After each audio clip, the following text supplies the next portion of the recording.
আপনাদের পক্ষ থেকে দেওয়া বিষয় যুব সমাজের অবক্ষয় এই শিরোনামের উপরে যেহেতু আপনারা আলোচনা করার জন্য বলেছেন, আমরা সংক্ষিপ্ত সময়ে অত্র শিরোনামকে সামনে রেখে পবিত্র কোরআন ও সহিহ সুন্নাহর আলোকে কিছু আলোচনা উপস্থাপন করার চেষ্টা করব ইনশাআল্লাহ।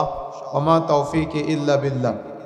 যে সমাজের যুবক বা যুবতীদের মাঝে দ্বীনের জ্ঞান থাকে না, শরীয়তের জ্ঞান থাকে না, ইসলামের জ্ঞান থাকে না, সে সমাজের যুবক যুবতী যারা আছে তারা পশুতে রূপান্তরিত হয়।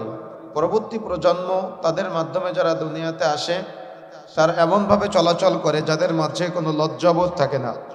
আর লজ্জা সম্পর্কে রাসূলুল্লাহ সাল্লাল্লাহু আলাইহি ওয়াসাল্লাম বলেছেন, আল হায়াউ লা ইয়াতি ইল্লা বিখাইর।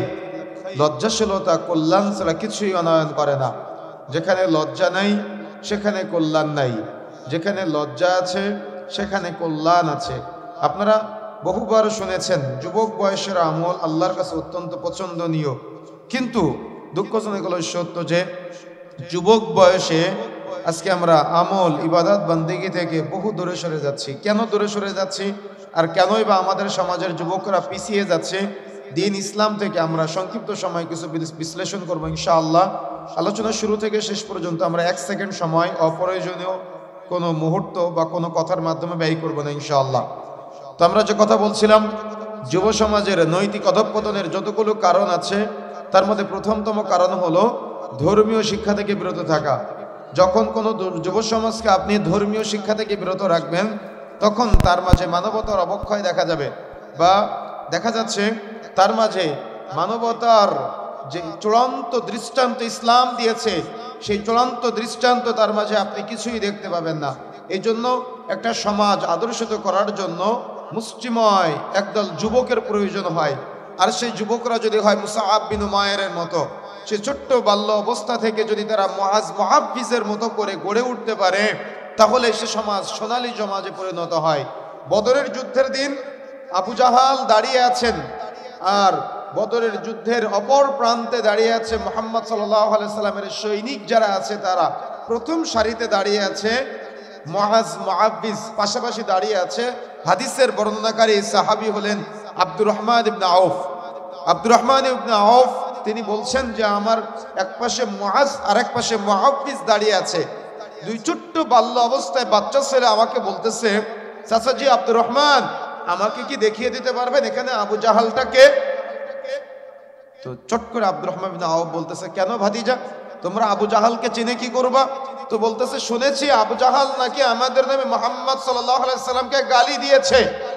তো আব্দুর রহমান ইবনে আউফ তিনি বুঝেন নাই যে ছোট্ট বাচ্চা দুটার কি মনের ইচ্ছা বা তাদের কি আকাঙ্ক্ষা, উনি বুঝতে পারেন না বিষয়টা। উনি বলছেন ওই যে ঘোড়ায় ঘুরে বেড়াচ্ছে ওটা হলো আবু জাহাল। তো তার দুই পাশে মুআজ মুআফিজ ছোট্ট দুইটা বাচ্চা ছেলে। হাদিসের বর্ণনায় পাওয়া যায়, যদিও মতান্তর আছে, 12-13 বছর বয়স হতে পারে বা কম বেশি বয়স হতে পারে। তো আব্দুর রহমান ইবনে আউফ বলছেন যে যেই মুহূর্তে আমি আবু জাহালকে দেখিয়ে দিলাম, দেখিয়ে দেওয়ার সাথে সাথে বাস পাখির ন্যায় মুআজ মুআফিজ গিয়ে আবু জাহালকে তলোয়ার দিয়ে আঘাত করেছে। অর্থাৎ আবু জাহালকে হত্যা করার প্রথম যে সারিতে যে দুইজন ছিলেন তারা হলো মুআজ মুআফিজ। আর আজকে আপনার সন্তান ছোট্ট বাল্য অবস্থায় মোবাইলে রিলস ভিডিও, মোবাইলে নগ্নতা, অশ্লীলতা আর বাড়িতে গান বাজনা সিনেমার আড্ডায় জড়িয়ে থাকে। তাহলে আপনার সন্তান আদর্শিত হবে কিভাবে? তাদের প্রতি তাদের রাসূলের প্রতি যে ভালোবাসা ছিল, তাদের রাসূলের প্রতি যে মহব্বত ছিল, আজকে আপনার সন্তানের রাসূলের প্রতি সেই মহব্বত নাই। আপনার সন্তানের মহব্বত নায়ক নায়িকাদের সাথে, আর আপনার মেয়েটার মহব্বত গায়িকাদের বা যারা নর্তকীর সাথে নায়িকা আছে যারা, তাদের সাথে আপনার কন্যা জড়িত বা তাদের আদর্শিত হতে চায়। তাহলে আপনার সমাজে আপনি রাসূলের আদর্শ কিভাবে বাস্তবায়ন করবেন বলেন? আমার কথা কি বুঝতে পারতেছেন?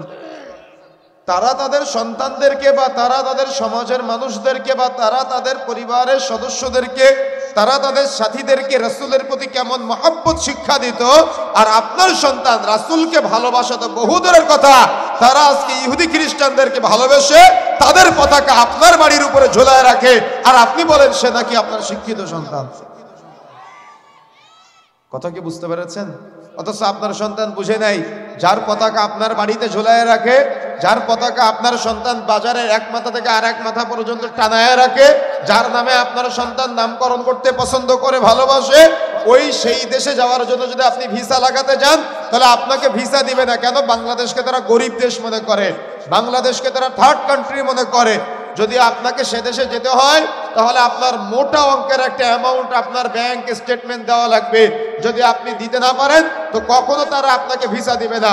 কিন্তু আপনার মূর্খ ছেলেটা তাদের দেশের পতাকা আপনার বাড়ির উপরে ঝুলায়, তার মধ্যে আবার নাম লিখে রাখে, এটা নাকি তার সভ্যতা। কথা বুঝেন না মনে হয়? কথা কি বুঝতে পারতেছেন? তাহলে যুব সমাজের নৈতিক অবক্ষয় মূলত পরিবার থেকে হচ্ছে আজকে। কেন? পরিবার তাদেরকে দিনের চর্চা দিচ্ছে না, দিনের শিক্ষা তাদেরকে দিচ্ছে না, শরীয়তের শিক্ষা থেকে তাদেরকে বহু দূরে সরিয়ে রেখেছে। যার কারণে আজকে যুব সমাজ ধ্বংসের অতল গহ্বরে নিমজ্জিত হয়েছে। এমনিতেই তো মুসলমান সমাজ আজকে খণ্ড বিখণ্ড হওয়া, অখণ্ড মুসলিম জাতি আজ ক্রান্তিকাল অতিক্রম করছে।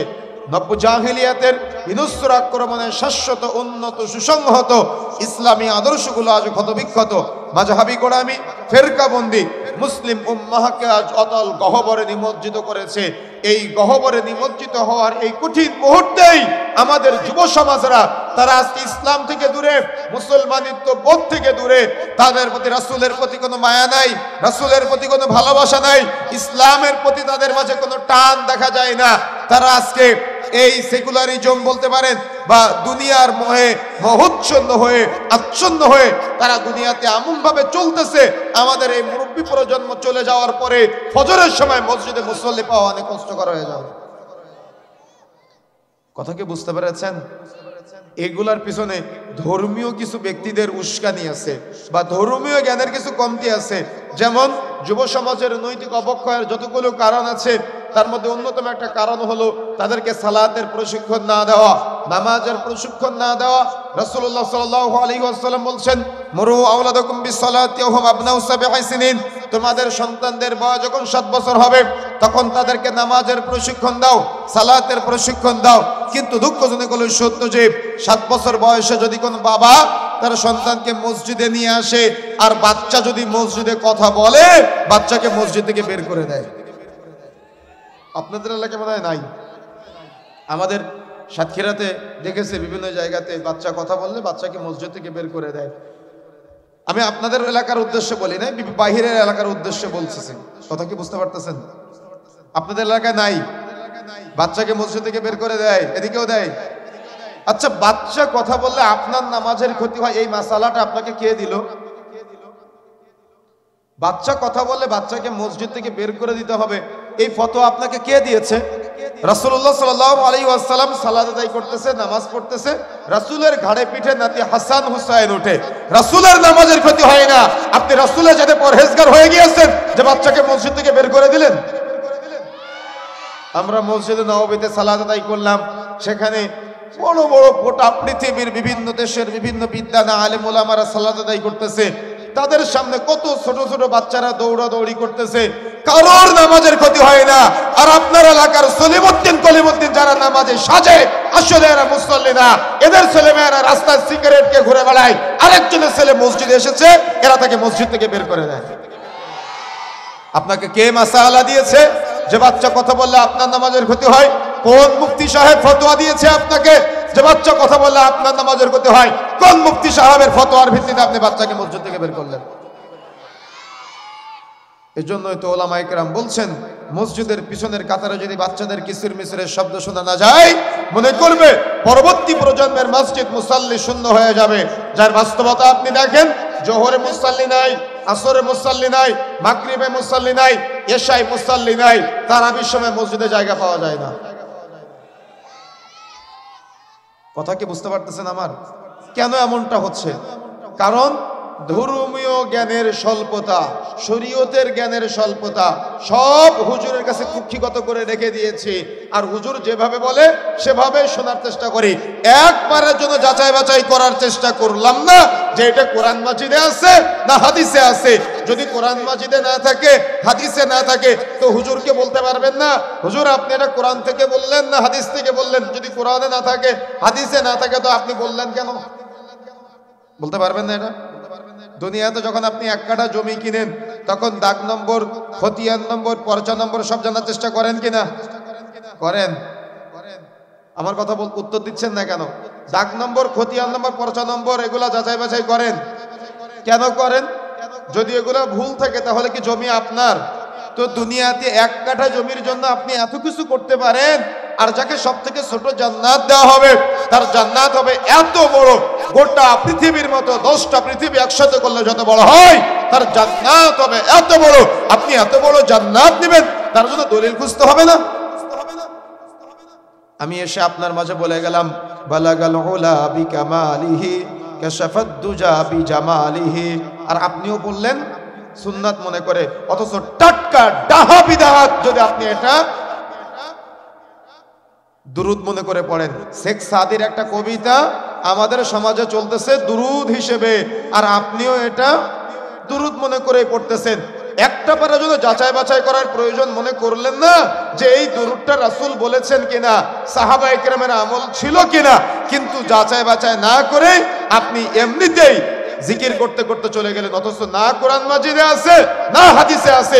এই ডাহা জাল বেদাতি একটা দরুদ আমাদের সমাজে প্রচলিত আছে, সুন্নাহ মনে করে প্রচার করা হয়, বলা হয়, আর আপনারা বলেন। একটা বারের জন্য যাচাই বাছাই করেন না যে এটা কোরআন মাজিদে আছে না হাদিসে আছে। শরম হওয়া দরকার আছে তো নাকি আমাদের?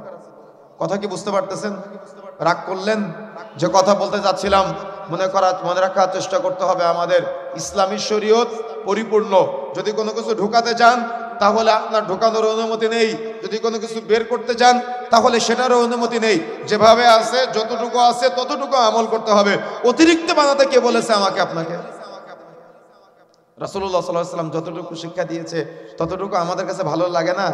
রাসূলুল্লাহ সাল্লাল্লাহু আলাইহি ওয়াসাল্লাম যে দুরুদ ইব্রাহিম সালাতের মধ্যে শিক্ষা দিয়েছে, এই সালাতের মধ্যে যে দুরুদ ইব্রাহিমটা আমরা পাঠ করি, যে রাসূলুল্লাহ সাল্লাল্লাহু আলাইহি ওয়াসাল্লাম সালাতের মধ্যে পাঠ করতেন, আমাদের জন্য নির্দেশ দেওয়া হয়েছে, এই দুরুদ ইব্রাহিমটা আমাদের ভালো লাগে না।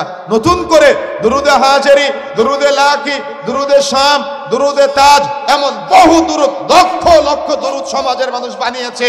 একটা দুরুদেরও না কোরআন মাজিদের কোনো রেফারেন্স আছে না হাদিসের কোনো রেফারেন্স আছে, অথচ আপনারা নেকির উদ্দেশ্যে করতেছেন। নেকির উদ্দেশ্যে যখন নতুন করে বানিয়ে কোনো দুরুদ নিয়ে আসবেন তখন সেটা সুন্নাতের পরিবর্তে বিদআত হয়ে যাবে, নেকির পরিবর্তে গুনাহ হবে। কথা কি বুঝতে পেরেছেন? কথা ব্রেন দিয়ে বুঝতে হবে। আর এর জন্য একদল যুবকের দরকার, যাদের কাছে যদি কেউ তাওহীদের বিরুদ্ধে তাওহীদের বিরুদ্ধে গিয়ে শিরকের পক্ষে বক্তব্য দেয়, সুন্নতের বিরুদ্ধে গিয়ে বিদআতের পক্ষে বক্তব্য দেয় বা কথা বলে, তাহলে একদল যুবক দাঁড়িয়ে যাবে যারা বলবে হুজুর আপনি এটা কোরআন থেকে বললেন না হাদিস থেকে বললেন? যদি কোরআন মাজিদে না থাকে, যদি হাদিসে না থাকে, তাহলে আপনি বললেন কেন? এই সমাজের মানুষ এক সময় তাফসীর মাহফিল শুনেছে। তাফসীর মাহফিল মানে সাদ্দাদের মিথ্যা কাহিনী, তাফসীর মাহফিল মানে হরিণের মিথ্যা কাহিনী। এ সমাজের মানুষ এক সময়তে মিথ্যা তাফসীর শুনেছে। তাফসীর মাহফিলের মধ্যে এগুলা চলতো। রাসূল নাকি রাস্তা দিয়ে যেত, রাসূলের রাস্তায় নাকি বুড়ি বড়ের গাছ পুঁতে রাখতো। শুনেছেন না আপনারা? অথচ আমরা সরেজমিনে গিয়ে দেখলাম মক্কা থেকে তায়েফের দূরত্ব প্রায় 90 থেকে 95 কিলোমিটার দূরে। এটা কি কোনো পাগলও বিশ্বাস করে যে প্রতিদিন রাসূলের রাস্তায় এই 90-95 কিলোমিটার দূর থেকে একটা বুড়ি এসে বড়ের কাঁটা দিয়ে রাখতো? অথচ আপনাদের মাঝে এগুলা তাফসীর বলে চালিয়ে দেওয়া হয়েছে। না কোরআন মাজিদে পেয়েছি না হাদিসে পেয়েছি, এই জাল কিচ্ছা কাহিনী আপনাদের কাছে প্রচার করা হয়েছে, আর আপনারা এগুলা শুনে সুবহানাল্লাহ আলহামদুলিল্লাহ পড়তে পড়তে বাড়িতে গিয়েছেন। একটা বারের জন্য যাচাই বাছাই করার প্রয়োজন মনে করলেন না। এই জন্য প্রিয় বন্ধুরা আমার, মনে রাখার চেষ্টা করতে হবে, আমাদের জ্ঞানের স্বল্পতা রাখা যাবে না। জান্নাতের জন্য আমাকে আপনাকে চূড়ান্ত তাওহীদের জ্ঞান অর্জন করতে হবে, চূড়ান্ত সুন্নাতের জ্ঞান অর্জন করতে হবে। তা না হলে আমাদের আগামীর ভবিষ্যৎ প্রজন্ম, যুব সমাজ যারা আছে তারা কিন্তু পথভ্রষ্ট হয়ে যাবে। এই জন্য আমাদের যুব সমাজকে আমাদের হাতিয়ার হিসেবে, ইসলামের চূড়ান্ত সৈনিক হিসেবে মুআজ মুহাফিজের মতো, আব্দুর রহমান ইবনে আউফের মতো আমাকে আপনাকে তাদেরকে ঢাল হিসেবে ব্যবহার করতে হবে। যদি কোনো বিবাহ বাড়িতে গান বাজনা বাজে তাহলে যুব সমাজ গিয়ে সেটা প্রতিহত করবে। এটা মুসলমানের বিয়ে, এটা কোনো হিন্দুর বিবাহ না। যদি কোনো সমাজে গান বাজনা, নষ্টামি, নর্তকের আয়োজন করা হয় তাহলে যুব সমাজ সেখানে গিয়ে প্রতিহত করবে। কিন্তু যুব সমাজ যদি এগুলা প্রতিহত না করে, তারাই যদি গান বাজনার আয়োজন করে, তারাই যদি নর্তকের আয়োজন করে, তারাই যদি যাত্রাপালার আয়োজন করে, তাহলে ওই সমাজের মানুষের মুসলমান নামে পরিচয় দেওয়াটা লজ্জা। কথা কি বুঝতে পেরেছেন? কথা বোঝার চেষ্টা করতে হবে। এজন্য ব্রেনে কোরআন ও সহিহ সুন্নাহর জ্ঞান থাকা চাই। কোরআন ও সহিহ সুন্নাহর জ্ঞান থাকার জন্য প্রত্যেক বাবা মার দরকার, বাচ্চা যখন মাতৃগর্ভে থাকবে, অর্থাৎ বিবাহের সাথে সাথে আল্লাহর কাছে দোয়া করবেন, রব্বি হাবলি মিনাস সালিহিন, আল্লাহ তুমি আমাকে একটা নেককার, একটা পরহেজগার, একটা সুসন্তান দান করো। চাইতে পারবেন না? চাইতে হবে আল্লাহর কাছে। যদি আপনি না চাইতে পারেন, তাহলে আপনার ছেলে রাস্তাঘাটে ঘুরে বেড়াবে, দেখবেন বখাটেদের মতো। তার জামার স্টাইল দেখলে তাকে মুসলমানের ছেলে মনে হয় না, তার প্যান্টের স্টাইল দেখলে তাকে মুসলমানের ছেলে মনে হয় না। সে এমন একটা জামা গায়ে দিয়ে ঘুরে বেড়ায় যে জামাটার মধ্যে 4-5 জায়গায় সেলা ফাটা। সে এমন একটা প্যান্ট পরে ঘুরে বেড়ায় যে প্যান্টটার মধ্যে 4-5 জায়গায় সেলা ফাটা। ও এই সেলা ফাটা জামা আর সেলা ফাটা প্যান্টটাকে ট্র্যাডিশন মনে করে।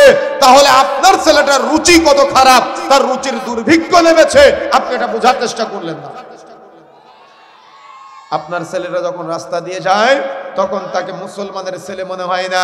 সে চুলের মধ্যে এমন কালার দিয়ে ঘুরে বেড়ায়, সামনে এক কালার, পিছনে এক কালার, ডানে এক কালার, বামে এক কালার। ওর চুলের কাটিং দেখলে ওকে ইহুদি খ্রিস্টানের ছেলে বলে মনে হয় আমার কাছে। তাহলে এ সমাজ পরিবর্তন করতে হবে না? এ সমাজ রাসূলের আদর্শে আদর্শিত করতে হবে না? আপনার মেয়েটা রাস্তায় ঘুরে বেড়ায়, ওড়না তো গায়ে দেয় না, যাদের গায়ে আছে তারা মাফলারের মতো করে জড়ায় রাখে, বাবার সামনে এরা গেঞ্জি গায়ে ঘুরে। তাহলে বাবারও লজ্জা নেই, মেয়েরও আজকে লজ্জা নাই। এজন্য দাওয়াতের দরকার, তাদেরকে শরীয়তের ইলম অর্জনের দরকার। আপনার সন্তান ফজরের পর পরে সকাল 7টার সময় প্রাইভেট পড়তে যেতে পারে, সকাল 8টার সময় অনলাইন কোচিং করতে পারে, সকাল 9টা থেকে বিকাল 5টা পর্যন্ত স্কুল করতে পারে, রাত্রে এসে আবার প্রাইভেট কোচিং করতে পারে। এই 24টা ঘন্টার মধ্যে 10টা মিনিট কোরআন শিক্ষার জন্য ব্যয় করতে পারলেন না, আপনার মতো হতভাগা ব্যক্তি পৃথিবীতে আর কেউ নাই। আমার কথা কি বুঝতে পেরেছেন? এই জন্য বাবা হিসেবে শরম থাকা দরকার, বাবা হিসেবে লজ্জা হওয়া দরকার, বাবা হিসেবে সন্তানকে নিয়ে পরিকল্পনা থাকা দরকার যে আমি আমার পরবর্তী প্রজন্ম যারা আসবে তাদেরকে আমি কিভাবে আদর্শিত করব, তাদেরকে আমি কিভাবে পথ দেখাবো, তাদেরকে আমি কিভাবে রাস্তা দেখাবো। এই জন্য যখন মাতৃগর্ভে বাচ্চা আসবে, আসার আগে থেকে আল্লাহর কাছে দোয়া করবেন, রব্বি হাবলি মিনাস সালিহিন, আল্লাহ তুমি আমাকে নেককার, পরহেজগার, সুসন্তান দান করো। এটা আল্লাহর কাছে চাইতে হয়, চাওয়া শিখতে হবে। বছরে একটা দিন গরু ছাগল ভেড়া উট কুরবানি করার নাম কুরবানির ঈদ না বা ঈদুল আজহা না, বরং এদিন ইব্রাহিম আলাইহিস সালাম থেকে শিক্ষা দেওয়া দরকার যে ইব্রাহিম আলাইহিস সালাম তার কেমন সন্তান তৈরি করেছিলেন, কেমন সন্তান রেখে গিয়েছিলেন ইসমাইলকে। এমন প্রত্যেক বাবা যারা আছেন, গরু ছাগল ভেড়া কুরবানি করার আগে নিজের সন্তানকে ইসমাইলের মতো সন্তান হিসেবে রেখে যাওয়ার চেষ্টা করতে হবে। মনে থাকবে ইনশাআল্লাহ, এই প্রচেষ্টা চালাতে হবে। এজন্য যখন মাতৃগর্ভে বাচ্চা আসবে, আসার আগে থেকে আল্লাহর কাছে দিনদার সন্তান চাইবেন। আপনি সুন্দর সন্তান চাইতে পারেন, আমি নিষেধ করি না। আপনি দেখতে সুন্দর সন্তান চান, লম্বা চওড়া সন্তান চান, আমি এটা নিষেধ করি না। তবে এটা অপশনাল রাখতে হবে। আগে চাইতে হবে দিনদার, আগে চাইতে হবে পরহেজগার, আগে চাইতে হবে তাকওয়াশীল। কেন জানেন?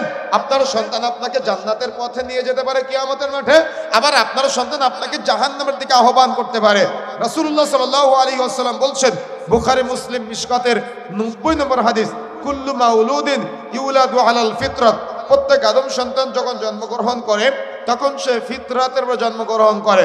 অতঃপর তার মাতা পিতা থেকে ইহুদি নাসারা বানায়, তার মাতা পিতা থেকে অগ্নি পূজক বানায়। তার মানে একজন পিতামাতা চাইলে সন্তানকে জান্নাতের পথ দেখাতে পারে, একজন পিতামাতা চাইলে সন্তানকে জাহান্নামের দিকে ধাবিত করতে পারে। আপনি আপনার সন্তানকে কোন পথ দেখালেন? আপনি আপনার সন্তানকে কোন রাস্তা দেখালেন? জান্নাতের রাস্তা দেখালেন নাকি জাহান্নামের পথের দিকে ঠেলে দিলেন? আমি যদি আপনার কাছে প্রশ্ন করি, আপনি কি কষ্ট পাবেন? আপনি কষ্ট পেলে তো কিছু করার নাই, কষ্ট পেলে কিছু করার নাই। আপনার নিজেকে পরিবর্তন হতে হবে। কেন? সন্তানকে নিয়ে যদি আপনি পরিকল্পনা না করেন, কিয়ামতের মাঠে 2 শ্রেণীর সন্তান থাকবে।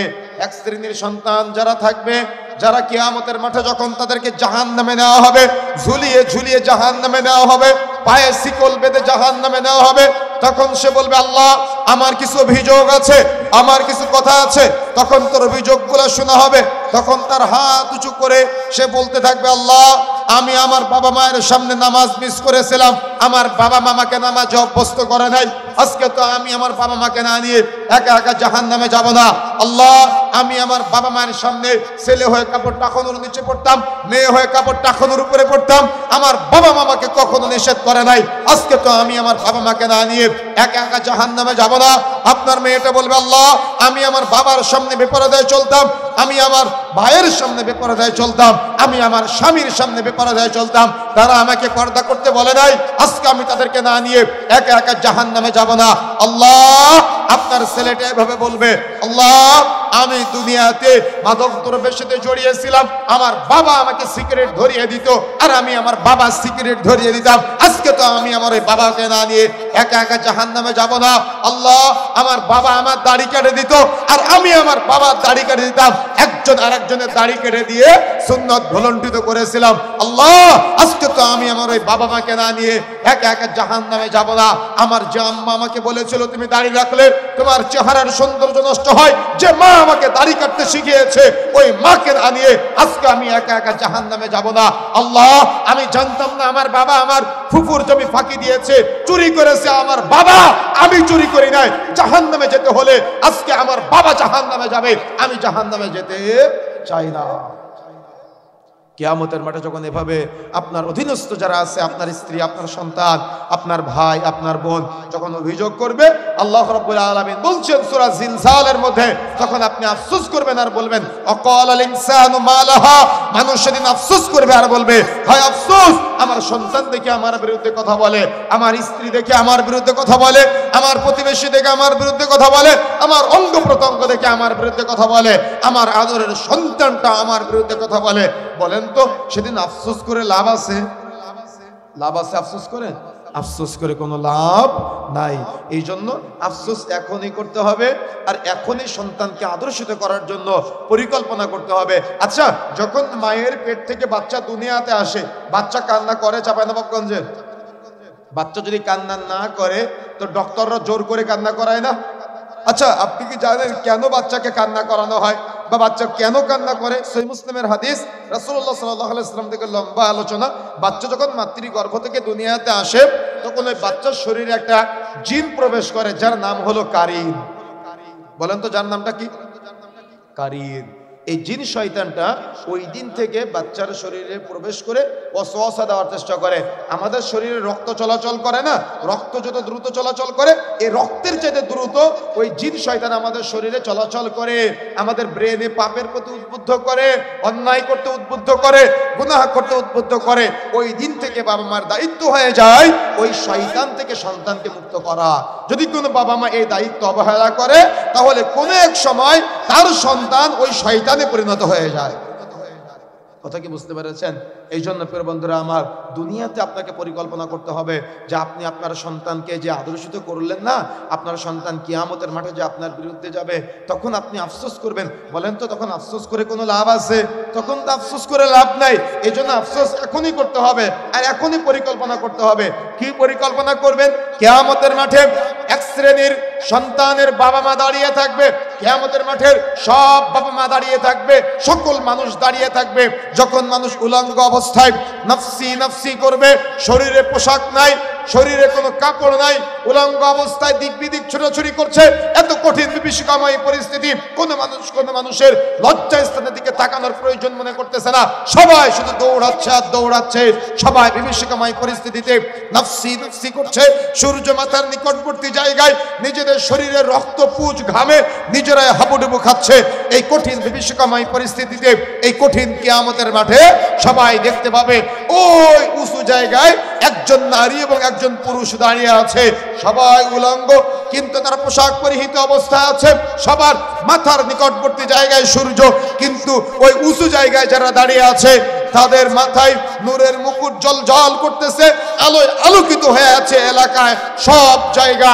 যখন তাদের মাথায় নূরের মুকুট জ্বলজ্বল করবে, যখন তাদের পোশাক পরিহিত অবস্থায় দাঁড়ি করানো হবে, তখন কিয়ামতের মাঠের সকল মানুষ আফসোস করবে আর ফেরেশতাদেরকে জিজ্ঞাসা করবে এরা কারা? আজকে আমরা উলঙ্গ অবস্থায় তা কিন্তু তারা পোশাক পরিহিত অবস্থায়, আজকে আমরা বিভীষিকাময় পরিস্থিতিতে দিক দিক ছোটাছুটি করছে, নফসি নফসি করছে, মাথার নিকটবর্তী জায়গায় সূর্য, এই কঠিন পরিস্থিতির মধ্যে আছি আমরা, কিন্তু তারা কত সম্মানজনক জায়গায় আছে, তাদের মাথায় নূরের মুকুট জ্বলজ্বল করছে। ওরা কারা? যাদের আলোয় আলোকিত হয়ে আছে অত্র এলাকা। ওরা কারা?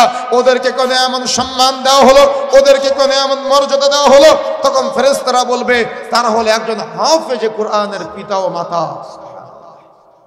আকাঙ্ক্ষা জাগে হৃদয়ে, আকাঙ্ক্ষা হৃদয়ে জাগে যে আমার সন্তানকে হাফেজ বানাই, তাহলে আমার সন্তান কিয়ামতের মাঠে আমাকে ওই মর্যাদার জায়গায় নিয়ে যাবে। কিয়ামতের মাঠে যখন একটা সন্তানকে বলা হবে ওরাতিল, তুমি তিলাওয়াত করো, ও তিলাওয়াত করবে আর মর্যাদা বাড়বে, ও তিলাওয়াত করবে আর মর্যাদা বাড়বে, বাড়তে বাড়তে বাড়তে বাড়তে ও জান্নাত পর্যন্ত পৌঁছে যাবে। তখনও আল্লাহ রাব্বুল আলামিনকে কেন্দ্র করে বলবে, আল্লাহ আমার যে বাবা মা আজকে আমাকে এ পর্যন্ত পৌঁছে দিয়েছে, আল্লাহ আজকে আমি তাদেরকে সাথে নিয়ে জান্নাতে যেতে চাই। সুবহানাল্লাহ। কি সুবহানাল্লাহ বলতে লজ্জা লাগে আপনাদের? তাহলে এক শ্রেণীর সন্তান বাবা মাকে জাহান্নামের দিকে ধাবিত করতেছে, জাহান্নামের দিকে টানতেছে, আর এক শ্রেণীর সন্তান বাবা মাকে বলতেছে, আল্লাহ আমি আমার অভিভাবককে সাথে নিয়ে জান্নাতে যেতে চাই। সুবহানাল্লাহ। তাহলে সেভাবে সন্তান গড়ে তুলতে হবে না? অবশ্যই সেভাবে সন্তান গড়ে তুলতে হবে। আর এই সন্তানের জন্য অবশ্যই অধ্যবসায় করতে হবে, জ্ঞান থাকা চাই, ইলম থাকা চাই। সেটা হলো মাতৃগর্ভে বাচ্চা আসার আগে থেকে আল্লাহর কাছে চাইতে হবে, রব্বি হাবলি মিনাস সালিহিন, আল্লাহ তুমি আমাকে নেককার পরহেজগার একটা সুসন্তান দাও। দিন যায় রাত্রি যায়, মাতৃগর্ভে বাচ্চা থাকাকালীন সময় আমাদের বোনেরা কোনো কাজ থাকে না, তখন তারা কি করে? দিন রাত সিনেমার দিকে তাকিয়ে থাকে, নাটক সিনেমার সাথে জড়িত থাকে, গান দেখায় ব্যস্ত থাকে। মনে রাখার চেষ্টা করবেন, আরে এটা গবেষণায় পাওয়া যাচ্ছে বর্তমানে, উইকিপিডিয়া সার্চ দিলে আপনারা দেখতে পাবেন। সেটা হলো যে মায়ের পেটে বাচ্চা থাকা অবস্থায় মা তার ব্রেন দিয়ে যে পরিকল্পনা বা যে তার চোখ দিয়ে যেগুলা দেখে, সন্তানের ব্রেনের মধ্যে সেগুলা অনেকাংশে গেঁথে যায়। এজন্য মাতৃগর্ভে বাচ্চা থাকা অবস্থায় কখনো কোনো পাপে জড়াবেন না, কখনো কোনো এমন গুনাহে জড়াবেন না যেগুলো আপনার সন্তানের মধ্যে চলে আসে। এজন্য এটা থেকে বিরত থাকবেন। দিন যায় রাত্রি যায়, আল্লাহ রাব্বুল আলামিনের ফয়সালা ক্রমে সন্তান দুনিয়াতে চলে এসেছে, সমাজে প্রচলিত আছে। বাচ্চা হওয়ার পরে ডান কানে আজান বাম কানে ইকামত, এটা আমাদের সমাজে প্রচলিত আছে, কিন্তু এটার পিছনে কোনো সহিহ হাদিসের রেফারেন্স নাই। বরং যদি আপনি চান তাহলে শুধুমাত্র আজান শোনাতে পারেন। প্রচলিত যেটা আছে ডান কানে আজান বাম কানে ইকামত, এটা সুন্নাহ নয়। বরং যদি আপনি চান তাহলে শুধুমাত্র আজান শোনাতে পারেন। যেদিন বাচ্চা জন্মগ্রহণ করবে ওই দিন থেকে গণনা করে সপ্তম দিনের দিন বাচ্চার আকিকা দিয়ে দিবেন। সুন্দর নাম রাখবেন, নাটবল্টু নাম রাখবেন না, যে নামের অর্থ হয় না এমন কোনো নাম রাখবেন না, সুন্দর নাম রাখবেন। ছেলে হলেও সুন্দর নাম রাখবেন, মেয়ে হলেও সুন্দর নাম রাখবেন। সপ্তম দিনের দিন আকিকা দিবেন। ছেলে হলে 2টা ছাগল, মেয়ে হলে 1টা ছাগল। ছেলে হলে 2টা ভেড়া বা 2টা দুম্বা, মেয়ে হলে 1টা ভেড়া বা 1টা দুম্বা। কথা কি বুঝতে পেরেছেন? ছেলে হলে 2টা ছাগল, 2টা ভেড়া বা 2টা দুম্বা, মেয়ে হলে 1টা ছাগল বা 1টা ভেড়া বা 1টা দুম্বা। কখনো গরু দিয়ে আকিকা হবে না। সমাজে প্রচলিত আছে ঈদুল আজহার দিন যখন যারা 7 ভাগে কুরবানি দেয়, এর মধ্যে 1টা ভাগে আকিকা দিয়ে দেওয়া, এটা শরীয়তের সাথে প্রতারণা করা। কখনো কোনো গরুর ভাগিতে আকিকা হয় না। সমাজে যেটা প্রচলিত আছে এটা শুধুমাত্র আপনাদের খামখেয়ালি ছাড়া কিচ্ছু না। এ ব্যাপারে রাসূলের কোনো আমল পাওয়া যায় না, সাহাবা হলো সুন্নাহ। তারপরে আকিকা দেওয়ার পরে চেষ্টা করবেন যখন আপনার এলাকায় কোনো আলেম ওলামা আসবে বা কোনো ব্যক্তিকে যদি আপনার দিনদার পরহেজগার তাকওয়াশীল মনে হয়, তাহলে ওই ব্যক্তিকে আপনার বাড়িতে ডেকে নিয়ে বা আপনার সন্তানকে তার কাছে নিয়ে তাহানিক করাবেন। তাহানিক মানে ওই আলেম বা ওই মুহাক্কিক বা ওই মুহাদ্দিস বা ওই আলেম ব্যক্তি আপনার সন্তানের জন্য দোয়া করবে, খেজুর চিবিয়ে তার একটু রস আপনার সন্তানের মুখে দিবে এবং আপনার সন্তানের জন্য দোয়া করবে। এটা হলো সুন্নাহ, এটাকে বলা হয় তাহনিক। আপনার সন্তানকে আপনি তাহনিক করাবেন। এরপরে যত দিন যাবে তত সন্তান বড় হবে, সন্তান যত বড় হবে তত সন্তানকে কেয়ার করার চেষ্টা করতে হবে, সন্তানকে ভালোবাসা দিতে হবে। একদা রাসূলুল্লাহ সাল্লাল্লাহু আলাইহি সাল্লাম সাহাবীদেরকে নিয়ে বসে আছেন, সাহাবায়ে কেরাম তাদের সন্তানদেরকে চুম্বন করতেছেন, তার মানে আদর করতেছেন। একদল বেদুইন এসে বলছে, আমরা তো কখনো সন্তানদেরকে চুম্বন করি না। তখন রাসূলুল্লাহ সাল্লাল্লাহু আলাইহি সাল্লাম একটু কঠিন কণ্ঠে বললেন, আল্লাহ যদি তোমাদের উপর থেকে দয়া মায়া উঠিয়ে নেয়, তো আমরা কি করতে পারি? তার মানে এই হাদিসের লম্বা ব্যাখ্যা এসেছে, প্রায় 312 পৃষ্ঠার একটা বই পাওয়া যায় এই ছোট্ট একটা হাদিসের উপরে। মূল সারমর্ম হলো এটাই যে তার মানে প্রত্যেক বাবা মা তার সন্তানদেরকে আদর করবে, প্রত্যেক বাবা মা তার সন্তানদেরকে ভালোবেসে দ্বীনের শিক্ষা দিবে, শরীয়তের শিক্ষা দিবে। আর মৌলিকভাবে সন্তানের সামনে কখনো বাবা মা অপরাধে জড়াবে না। সন্তান যত বড় হবে সন্তানকে এমনভাবে গড়ে তুলতে হবে যেন আপনার সন্তান জানবে যে তার বাবা কোনো অপরাধ নাই, আপনার সন্তান জানবে যে তার মা কখনো কোনো অপরাধ করে নাই। এই জন্য কখনো আপনার স্ত্রী যদি কোনো ভুল করে তাহলে সন্তানের সামনে আপনার স্ত্রীকে শাসন করবেন না, মুখে মুখে কোনো কথা বলবেন না। যদি স্বামী কোনো ভুল করে থাকে তাহলে বোন কখনো সন্তানের সামনে স্বামীকে ছোট করবেন না। সন্তানের সামনে আপনার স্বামীকে ছোট করা, বা আপনারা যারা ভাইরা আছেন সন্তানের সামনে যদি স্ত্রীকে ছোট করেন, খাটো করেন, তাহলে ওই সন্তান কখনো তার বাবাকে দাম দিবে না, কখনো তার মাকে দাম দিবে না। কেন?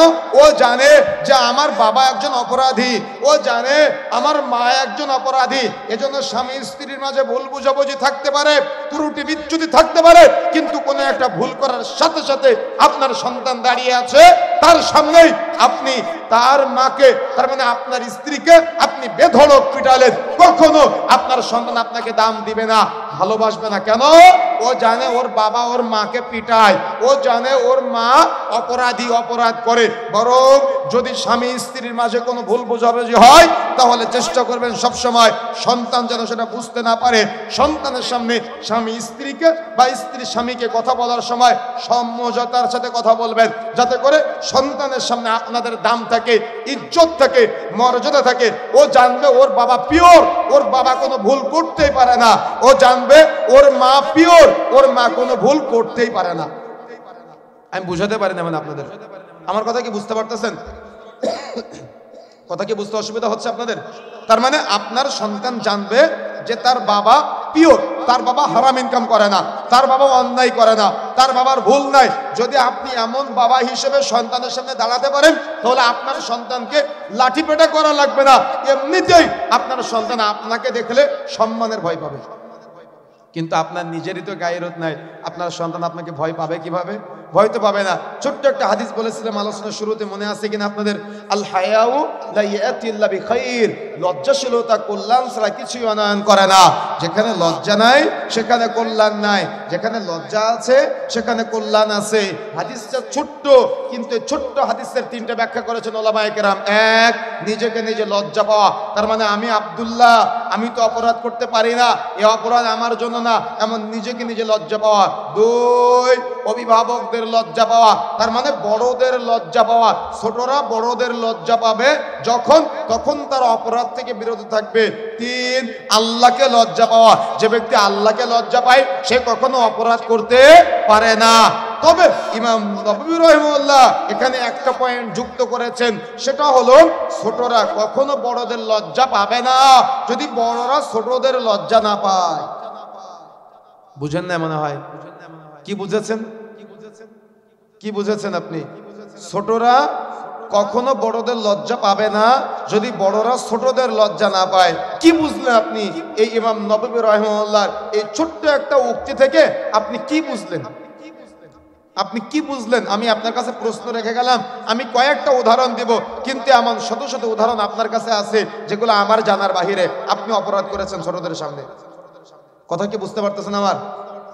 ছোট্ট 7 বছর বয়সের একটা ছেলে, তার নামাজে আসা দরকার, তার সালাতের প্রশিক্ষণ দরকার, তার সালাতের শিক্ষা দেওয়া দরকার, কিন্তু 7 বছর বয়সের একটা ছেলেকে আপনি নামাজের শিক্ষা দিতে পারলেন না। কিন্তু 7 বছর বয়সের ছেলের হাতে 5 টাকা দিয়ে বলতেছেন যাও আব্বু সিগারেট কিনে নিয়ে আসো। ওই ছেলেটা 1 দিন যায়, 2 দিন যায়, 3 দিন যায়, 4 দিন বলে আমার আব্বু কি খায় আমি একটু খেয়ে দেখি। কি আমি কি বাস্তবতার বাইরে কিছু বলেছি?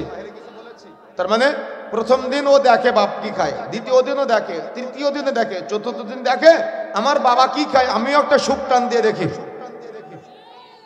তাহলে সন্তানকে সিগারেট খোর বানালো কে? লজ্জা লাগতেছে বলতে? খারাপ লাগতেছে? শুনতে কষ্ট লাগতেছে? কষ্ট লাগলেও শুনতে হবে। দাওয়াত দিয়েছেন কেন? মনে রাখার চেষ্টা করতে হবে, নির্লজ্জ বাবা মাদের কারণে আজকে নির্লজ্জ সন্তান দুনিয়াতে হয়। বাবা মা যদি সন্তানের সামনে অপরাধ করে তাহলে সন্তান কখনো বাবা মাকে সম্মান করবে না, ইজ্জত করবে না, মর্যাদা দিবে না। এরা তো প্রথমেই ভুল করেছে। যারা প্রেম করে পালিয়ে কোর্টে গিয়ে বিবাহ করে, এমন বহু উদাহরণ আছে আমাদের কাছে যে হুজুর একটু নসিহত করবে মানুষদেরকে, তারা যেন কখনো এই ভুল না করে। তো কেন আমরা প্রেম করে পালিয়ে কোর্টে বিবাহ করেছিলাম, আমাদের সন্তানও ভুল করতেছে, কিচ্ছু বলতে পারি না, মুখ বন্ধ হয়ে গিয়েছে। কথা কি বুঝতে পেরেছেন? এমন বহু উদাহরণ আমাদের কাছে আছে। আর এই নির্লজ্জ সমাজে, এই নির্লজ্জ পরিবার যখন গঠিত হয়, তখন এদের মাধ্যমে নির্লজ্জ যুব সমাজ পয়দা হয় সমাজে। যারা মুরব্বী দাঁড়িয়ে আছে, দাম দেয় না, আলেম ওলামা দাঁড়িয়ে আছে, দাম দেয় না, ওর বাপ দাঁড়িয়ে আছে, ওর বাবাকেও দাম দেয় না, ইমাম সাহেবকেও দাম দেয় না, খতিব সাহেবকেও দাম দেয় না। ও সিগারেট খায় আর ও যার মুখের মাঝে ধোঁয়া ছেড়ে দেয়। তার মানে ও সিগারেট খায় আর ও মনে করে ও কোনো নেকির কাজ করতেছে, ও মনে করে ও কোনো স্বর্গীয় কাজ করতেছে। এজন্য ও সিগারেট খায় আর ও যার মুখের দিকে ধোঁয়া ছেড়ে দেয়। ওইটাকে অপরাধ মনে করে না, ওটাকে পাপ মনে করে না, ওটাকে গুনাহ মনে করে না, ও বুক ফুলায় পাপ করে। এটা শিখালো কে? ওর বাবা ওকে অপরাধ করতে শিখিয়েছে। এই নির্লজ্জ সমাজকে আমি বুঝাবো কিভাবে? আপনি বুঝাবেন কিভাবে? এই জন্য প্রিয় বন্ধুরা আমার, বরং ওর বাবাকে শিক্ষা দেওয়া দরকার ছিল। আব্বু, তুমি যখন মাদক দ্রব্যের সাথে জড়াবা, এই মাদক দ্রব্য জড়ালে এটা কিন্তু অনেক জঘন্যতম একটা অপরাধ। এই অপরাধ কখনো করা যাবে না, এটা অনেক জঘন্যতম একটা গুনাহ, জঘন্যতম একটা পাপ। আব্বু, তুমি অপরাধ কখনো করবে না। যদি কেউ অপরাধ করে, যদি কোনো ব্যক্তি মাদক দ্রব্যের সাথে জড়ায়, আল্লাহ রাসূল সাল্লাল্লাহু আলাইহি ওয়াসাল্লামের লম্বা আলোচনা, এর যতগুলো পাপ আছে তার মধ্যে একটা পাপ হলো নিজের মা, নিজের খালা, নিজের ফুফুর সাথে জেনা করার সমতুল্য। বলেন নাউযুবিল্লাহ। কখনো বলেছেন আপনার ছেলেকে, কখনো বলেছেন আপনার প্রতিবেশীকে যে তুমি তো মাদক দ্রব্য সেবন করতেছো, এটা এত বড় অপরাধ, এটা এত বড় অপরাধ, নিজের মা খালা ফুফুর সাথে জেনা করার সমতুল্য অপরাধ। তাহলে কেন আপনি তাকে নসিহত করলেন না? কেন আপনি আপনার সন্তানকে বললেন না, আব্বু তুমি যে অপরাধ করতেছো এটা এমন অপরাধ, একবার নেশাজাত দ্রব্য সেবন করলে আগামী 40 দিনের ইবাদত কবুল হবে না। কেন আপনি আপনার সন্তানকে নসিহত করলেন না? আরে করবেন কিভাবে? আপনি নিজেই তো সাহারি করেন জর্দা দিয়ে আর ইফতার করেন সিগারেট দিয়ে, আপনি বলবেন কিভাবে? সমাজে চলতেছে এগুলা। এই জন্য প্রিয় বন্ধুরা আমার, যে কথা বলতে চাচ্ছিলাম, মনে রাখার চেষ্টা করতে হবে আমাদের এই সমাজ পরিবর্তনের জন্য সন্তানকে জান্নাতের পথ দেখানো দরকার, নসিহত করা দরকার। এমন নসিহত করতে হবে, আপু রাসূলুল্লাহ সাল্লাল্লাহু আলাইহি ওয়াসাল্লাম বলেছেন, লা ইয়াদখুলুল জান্নাতা মুদমিনুল খামার, যে ব্যক্তি নেশাজাত দ্রব্য সেবন করবে সে কখনো জান্নাতে যাবে না। আপু রাসূলুল্লাহ সাল্লাল্লাহু আলাইহি ওয়াসাল্লাম বলেছেন, সালাসাতুন কাদ হারামাল্লাহু আলাইহিমুল জান্নাহ, 3 শ্রেণীর ব্যক্তির উপরে জান্নাত হারাম। তার মধ্যে এক মুদমিনুল খামার, যে ব্যক্তি নেশাজাত দ্রব্য সেবন করবে তার জন্য জান্নাত হারাম, সে জান্নাতে যাবে না। যে জিনিস বেশি খেলে ব্রেনের বিঘ্নতা ঘটে সেটা অল্পটাও হারাম। মনে রাখার চেষ্টা করতে হবে, মাদকের কোনো নির্দিষ্ট লিস্ট নাই। যে জিনিস বেশি খেলে ব্রেনের বিঘ্নতা ঘটে সেটা অল্পটাও হারাম।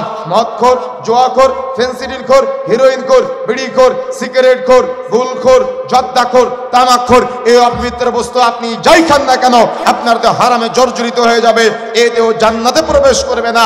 রাসূলুল্লাহ সাল্লাল্লাহু আলাইহি ওয়াসাল্লাম বলেছেন, লা ইয়াদখুলুল জান্নাতা মুদমিনুল খামার, যে ব্যক্তি নেশাজাত দ্রব্য সেবন করবে সে জান্নাতে প্রবেশ করবে না, তার জন্য জান্নাত হারাম। কিন্তু আজকে আমাদের নির্লজ্জ মুসলমান সমাজ, এরা এই পাপগুলা করে, প্রকাশ্যে পাপ করে ঘুরে বেড়ায়, বুক ফুলিয়ে পাপ করে। কিন্তু এরা কখনো শুনে না এটা, যে ব্যক্তি প্রকাশ্যে মদ্যপান করে তার জানাজার সালাতে কোনো ঈমানদাররা অংশগ্রহণ করবে না। তার মানে আমি যে মাদক দ্রব্যগুলোর কথা বললাম, এর মধ্যে কোনো একটা যদি কোনো ব্যক্তি প্রকাশ্যে মদ্যপান করে আর নিজেকে যদি আপনারা ঈমানদার দাবি করেন, তাহলে তার জানাজার নামাজে কোনো অংশগ্রহণ করবেন না। কথা কি বুঝতে পেরেছেন? তাহলে প্রকাশ্যে যে ব্যক্তি মদ্যপান করবে তার জানাজার সালাতে ঈমানদারদেরকে অংশগ্রহণ করতে রাসূলুল্লাহ সাল্লাল্লাহু আলাইহি ওয়াসাল্লাম নিষিদ্ধ করে দিয়েছেন। এই জন্য সর্বদা সর্বোপরি সতর্ক হওয়ার চেষ্টা করতে হবে, সাবধানতা অবলম্বন করার চেষ্টা করতে হবে। পারবেন ইনশাআল্লাহ? তাহলে সন্তানকে কখনো আর মাদক দ্রব্য সেবন করতে সহযোগিতা করবেন। অনেক নির্লজ্জ বাবা আছে, সন্তানকে দাড়ি কাটতে শেখায়, সন্তান বাবার দাড়ি কেটে দেয় আর বাবা সন্তানের দাড়ি কেটে দেয়। তাহলে সন্তানকে তো আপনি রাসূলের প্রতি মহব্বত তৈরি করতে পারলেন না, বরং সন্তানকে আপনি রাসূলের সুন্নাত কাটতে শিখালেন। এই জন্য আমাকে আপনাকে তওবা করে ফিরে আসতে হবে, আমাকে আপনাকে সঠিক তার মানে সঠিক বুঝের অধিকারী হওয়ার চেষ্টা করতে হবে। আচ্ছা, এটা কেমনে হবে জানেন? আমাদের আরাবিয়ান একজন শেখ, উনি ওনার বাচ্চাকে নিয়ে রাস্তা দিয়ে যাচ্ছে, ভালো করে মনে রাখবেন সবাই, উনি ওনার বাচ্চাটাকে নিয়ে রাস্তা দিয়ে যাচ্ছে। তো যাওয়ার সময় উনি ওই যে ট্রাফিক সিগন্যাল আছে না, ট্রাফিক সিগন্যাল বোঝেন আপনারা, লাল বাতি জ্বললে কি সামনে যাওয়া যায় না দাঁড়িয়ে থাকতে হবে? তো উনি ওনার বাচ্চাকে নিয়ে যাচ্ছেন, তো লাল বাতি জ্বলে গিয়েছে হঠাৎ করে, ট্রাফিক পুলিশ নাই, উনি গাড়িটা চালিয়ে চলে গেলেন। ওনার যাওয়া কি ঠিক হয়েছে না ভুল হয়েছে? ভুল হয়েছে। তো পিছন দিক থেকে ছেলে বলতেছে, আব্বু ট্রাফিক সিগন্যাল জ্বলা সত্ত্বেও যে আপনি চলে আসলেন। তার মানে ছেলে বাবাকে কি বানালো? কি বানালো? অপরাধী বানালো। কি বানালো? অপরাধী বানালো, অপরাধী সাব্যস্ত করলো। তখন বাবার ব্রেন চট করে কাজ করতেছে, তাই তো আমার সন্তান আছে, তার সামনে আমি ভুলটা করলাম, তার সামনে আমি অন্যায়টা করলাম, কেমন হয়ে গেল?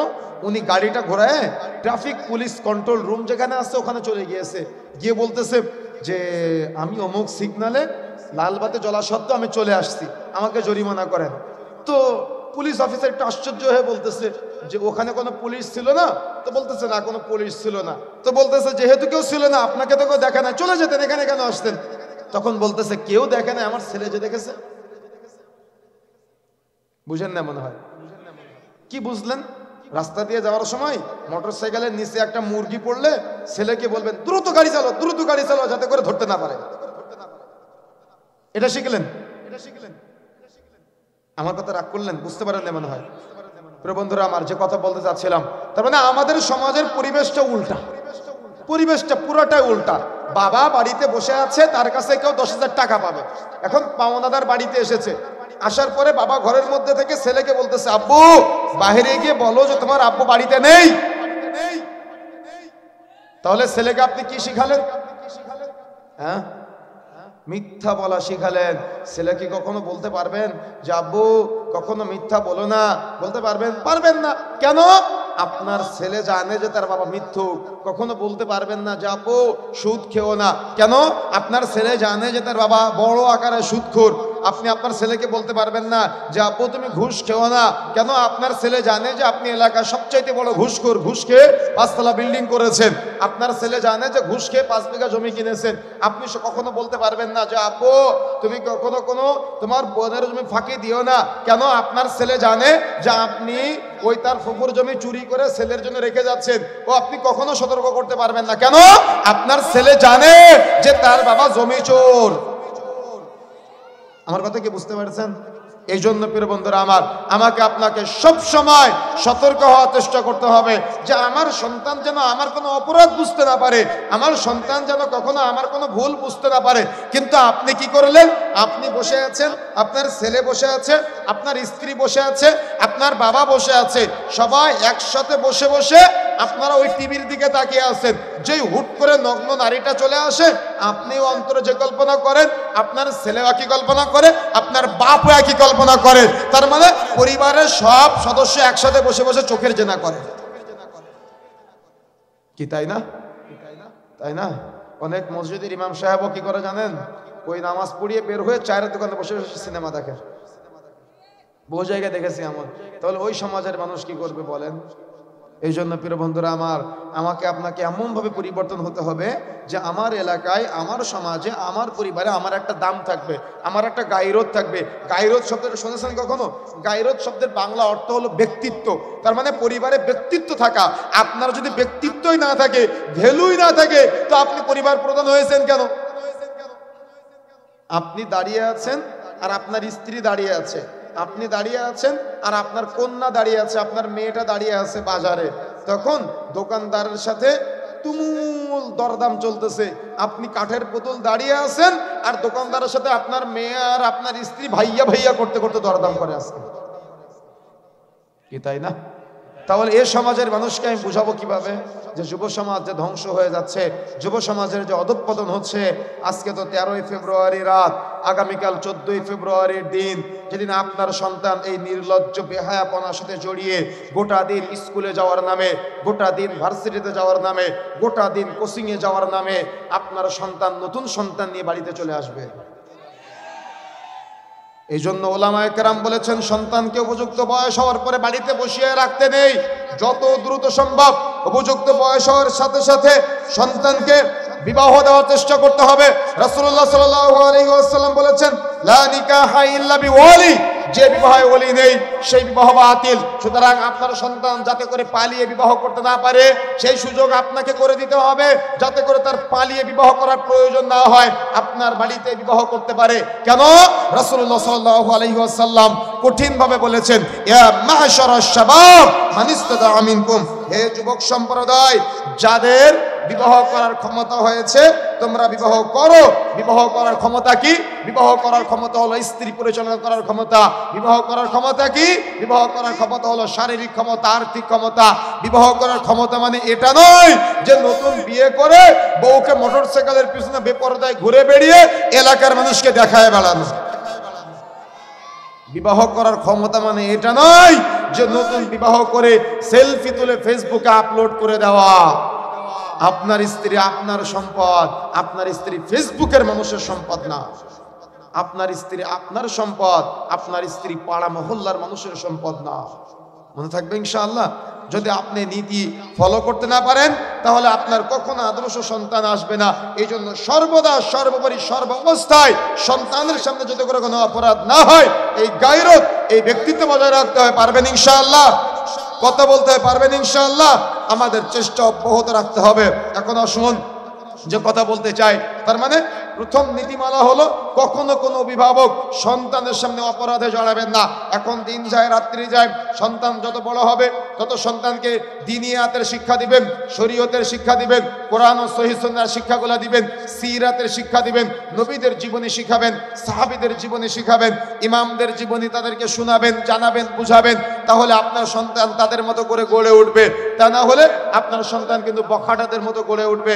এজন্য ছোট্ট বাল্য অবস্থায় নবীদের জীবনী শোনাবেন, সিরাতের যে কিতাবগুলো আছে এই কিতাবগুলো আপনার বাড়িতে সবসময় সন্তানদেরকে পড়াবেন বা আপনি নিজে পড়বেন, তাদেরকে আপনারা দার্স দিবেন, নসিহা করবেন। এটা একজন উত্তম বাবা মার নৈতিক দায়িত্ব। যদি আপনি দায়িত্ব অবহেলা করেন তাহলে আপনার সন্তান রাসূলের প্রতি ভালো না বেসে তারা বিভিন্ন দুনিয়াবী ব্যক্তিকে ভালোবাসবে। এই জন্য যদি রাসূলের প্রতি ভালোবাসা তৈরি করতে চান তাহলে সিরাতের শিক্ষা দিতে হবে। এবং ছোট্ট বাল্য অবস্থায় যেমন 7 বছর বয়সে নামাজের শিক্ষা দিবেন, সেম 7 বছর বয়সে সন্তানকে পর্দার শিক্ষা দিতে হবে। যদি শরীরের গ্রোথ একটু পরে বা আগে পরিবর্তন হয় তাহলে একটু আগে বা পরে তাকে 100% পর্দার শিক্ষা দিতে হবে। অনেক বাবা মা এটা ভাবে যে আমার মেয়েটা বড় হোক তারপরে পর্দা করাবো। যারা এটা ভাবে তাদের মেয়েরা জীবনে কখনো পর্দা করবে না। কেন? লজ্জা নষ্ট হয়ে যায়।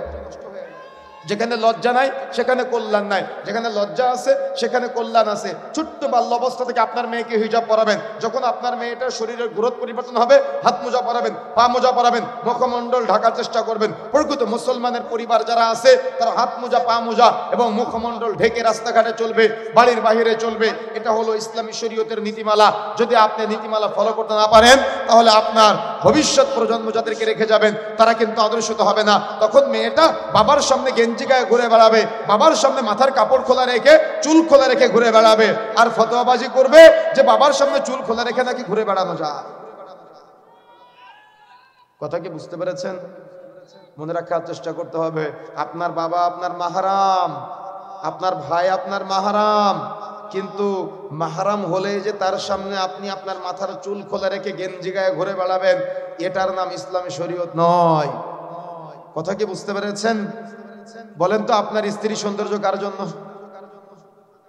হ্যাঁ, কার জন্য? 50 মার্ক পেয়েছেন, 100 মার্ক পেতে হবে। হ্যাঁ, শুধুমাত্র স্বামীর জন্য। কি শব্দ যুক্ত করতে হবে বলেন তো? শুধুমাত্র স্বামীর জন্য, পৃথিবীর আর কারোর জন্য না। তো আপনার স্ত্রী হলো শুধুমাত্র আপনার সম্পদ, পৃথিবীর আর কারোর সম্পদ না। তার বাবা তার চেহারা দেখতে পারে, হাতের কবজি দেখতে পারে, পায়ের পাতা দেখতে পারে, কিন্তু সৌন্দর্য উপভোগ করতে পারে না। কথা কি মনে থাকবে ইনশাআল্লাহ? তার ভাই তার হাতের কবজি দেখতে পারে, পায়ের পাতা দেখতে পারে, মুখমণ্ডল দেখতে পারে, কিন্তু সৌন্দর্য উপভোগ করতে পারে না। এই জন্য সন্তানের সামনে মা, ভাইয়ের সামনে বোন, বাবার সামনে কন্যা কখনো মাথার চুল খুলে রেখে ঘুরে বেড়াবেন না, গেঞ্জি গায়ে ঘুরবেন না। একেবারে সুন্দর পরিপাটি হয়ে চলবেন যাতে করে আপনার মাঝে ভদ্রতা বোঝা যায়। কথা কি বুঝতে পেরেছেন? যাতে করে আপনার মাঝে ভদ্রতা বোঝা যায়। এটা হলো ইসলামী শরীয়তের ভদ্রতা, এটা হলো ইসলামী শরীয়তের সৌন্দর্য, যে তার পরিবারে একটা দিনদার। এজন্য কি বলা হয়েছে জানেন? আদ-দুনিয়া কুল্লুহা মাতা, গোটা পৃথিবীটা হলো সম্পদ।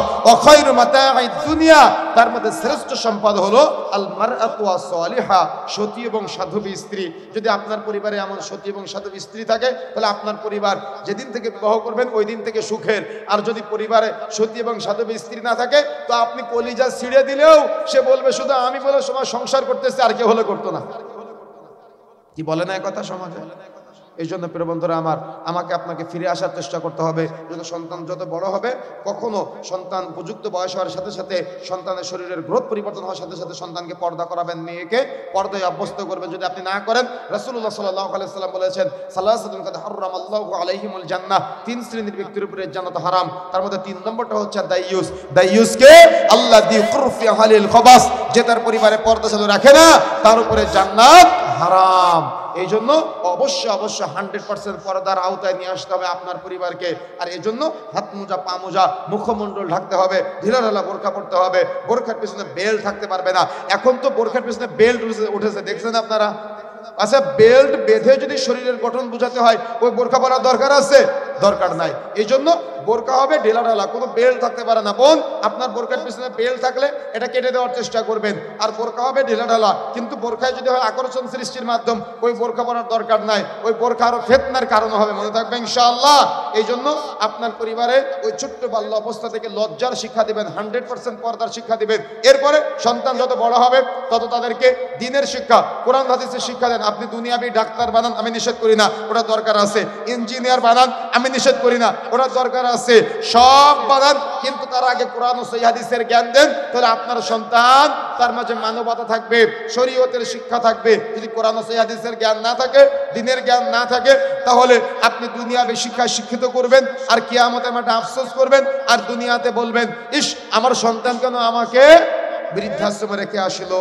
এটা আপনার ভুল সিদ্ধান্ত হবে যদি আপনি সন্তানকে শরীয়তের শিক্ষা না দেন। এজন্য ছোট্ট বাল্য অবস্থায় সন্তানকে শরীয়তের শিক্ষা দিবেন। কেমনে শরীয়তের শিক্ষা দিবেন জানেন? আমাদের ক্লাস 3-4 একটা বইয়ে কবিতা আছে না, আতা গাছে তোতা পাখি, ডালিম গাছে মৌ, এত ডাকে তবু কথা কও না কেন বউ। আচ্ছা, এই কবিতাটা আপনাদের কাছে অনেক সহজ মনে হতে পারে, কিন্তু আপনারা কি জানেন এই কবিতার পিছনে কাহিনীটা কি? কেন ক্লাস 2-3-4 এর বাচ্চাদের ব্রেনের মধ্যে এই কবিতাটা ঢুকিয়ে দেওয়া হচ্ছে? এটা নিয়ে গবেষণা করে যেটা দেখা গিয়েছে, সেটা হলো এর মধ্যে নেগেটিভ এবং পজিটিভের একটা ধারণা আছে, তার মানে বউ এর ধারণা আছে। ক্লাস 2-3-4 এর বাচ্চার ব্রেনের মধ্যে নেগেটিভ পজিটিভের ধারণা দেওয়া হচ্ছে।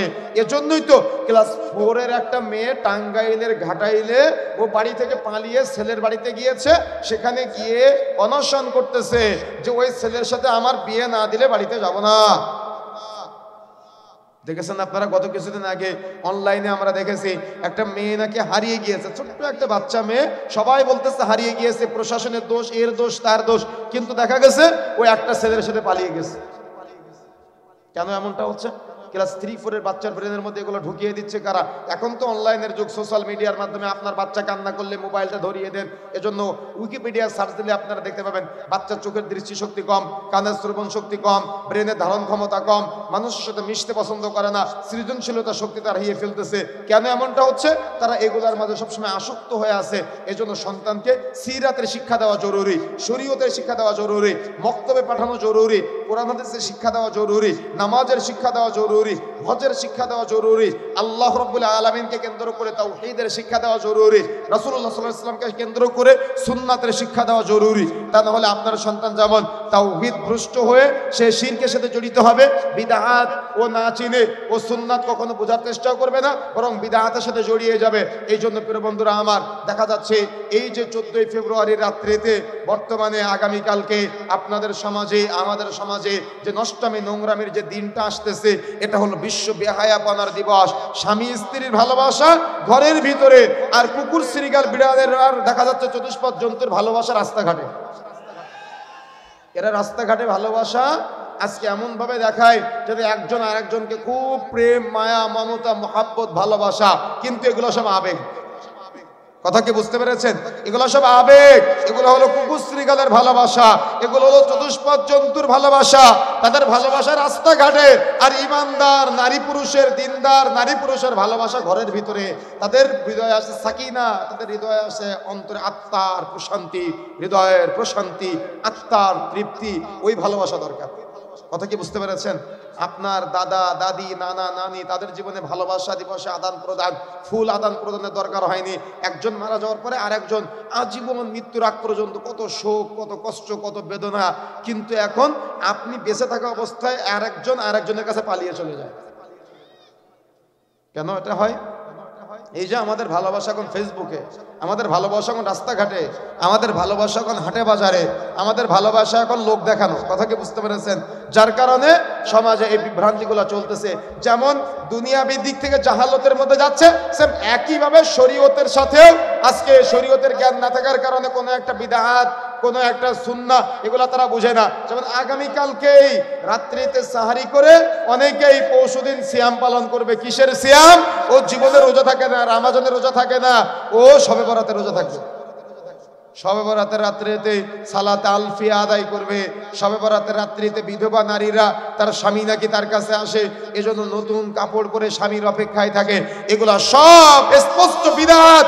শবে বরাতকে উপলক্ষ করে সিয়াম পালন করলে নেকির পরিবর্তে গুনাহ হবে। শবে বরাতকে উদ্দেশ্য করে যদি আপনি সালাত আদায় করেন, নেকির পরিবর্তে গুনাহ হবে।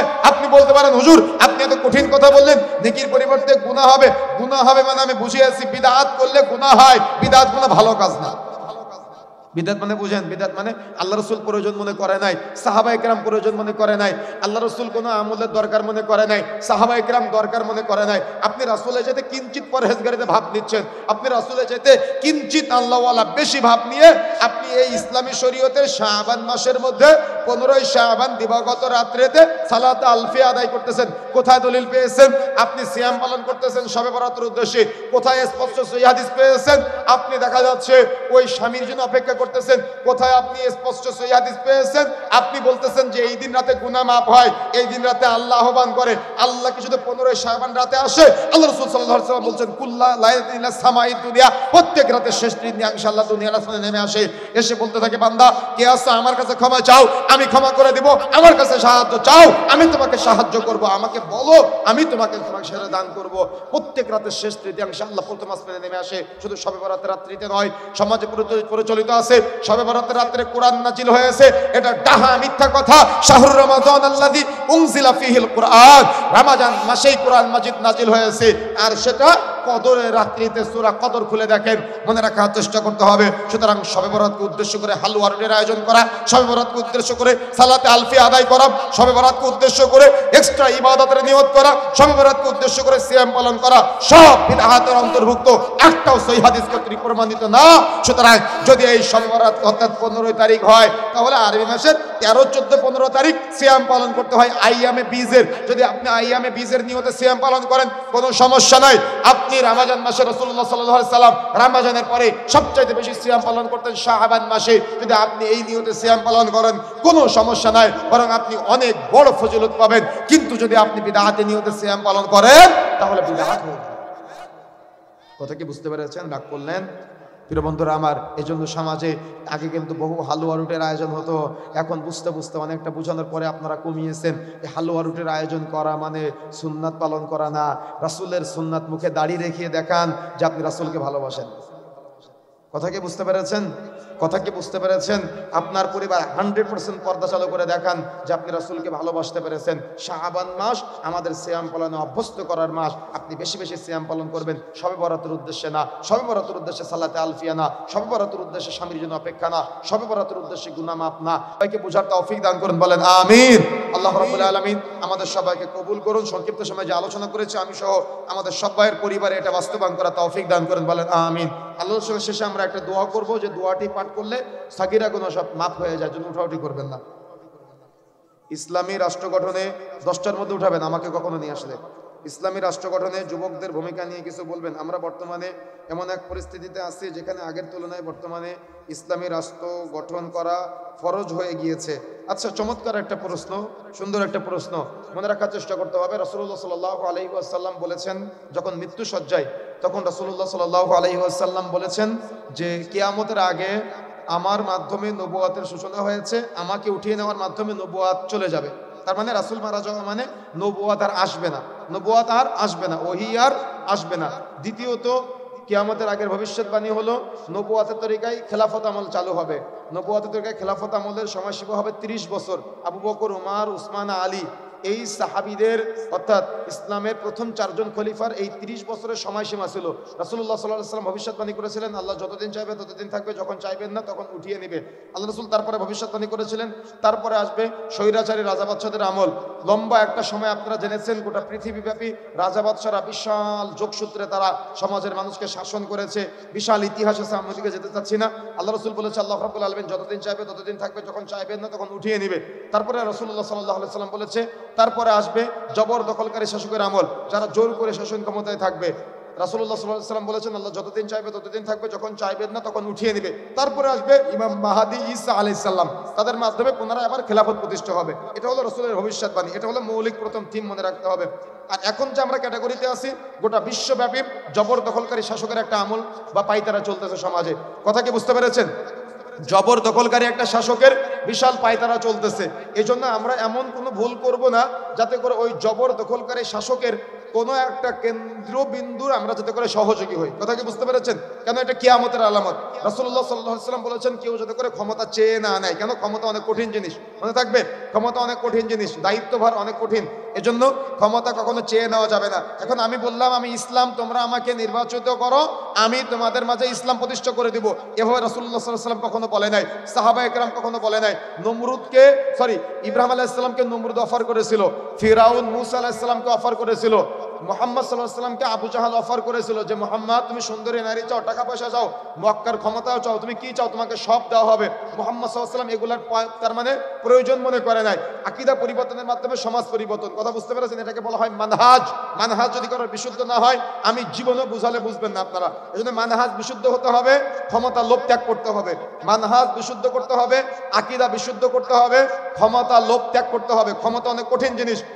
এই বাজারে সাপোজ আপনাদের এখানে যে বাজার আছে, এই বাজার কমিটির একটা দায়িত্ব ছিল, আপনি ওই বাজারে যত গান বাজনা বাজবে তার একটা পাপের ভাগ আপনার আমলনামা যাবে। ক্ষমতা কত কত কঠিন জিনিস, বুঝতে পেরেছেন? তাহলে এই যে বিশাল এলাকার দায়িত্ব, আপনি পোস্টারটা নিয়ে চেয়ে নিচ্ছেন আর বলতেছেন আমি ইসলাম। আমি কারোর সমালোচনা করতেছি না, তবে আমি বুঝাচ্ছি আপনাদের যে এটা পিওর ইসলাম না, এটা জাস্ট ক্ষমতায় যাওয়ার একটা প্রচেষ্টা।